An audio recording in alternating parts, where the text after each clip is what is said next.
আসসালামু আলাইকুম ভিউয়ার্স। পিঠা ছাড়া যেন শীতের সিজন জমেই না। তো সবসময় তো মিষ্টি পিঠাই খেয়ে থাকি। এবার না হয় চলুন একটু ঝাল পিঠা খেয়ে নেই।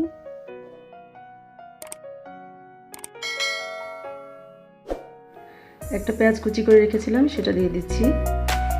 কাঁচামরিচ কুচি করে রেখেছি, কাঁচামরিচ দিয়ে দিচ্ছি। ধনিয়া পাতা কুচি দিয়ে দিচ্ছি। স্বাদ মতো লবণ। এবার এই উপকরণগুলোকে আমি খুব ভালো করে মিশিয়ে নিব। এগুলো যত ভালো করে মিশাবো পিঠাটা খেতে তত মজা হবে।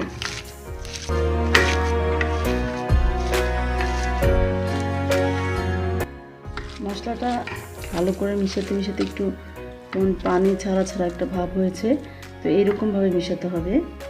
এই পর্যায়ে দিয়ে দিচ্ছি 1 কাপ চালের গুঁড়ো,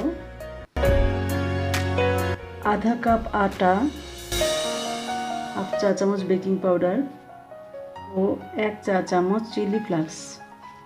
এবার 2টো ডিম দিয়ে দিচ্ছি।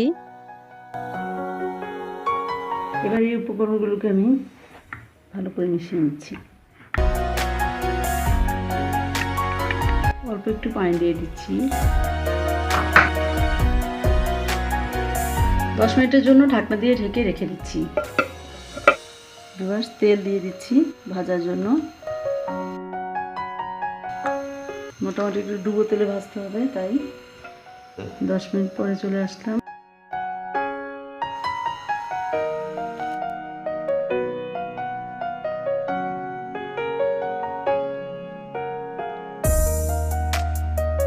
মিডিয়াম হিটে ভেজে নেব। একটা সাইড হয়ে গিয়েছে, তো আমরা উল্টিয়ে দিচ্ছি।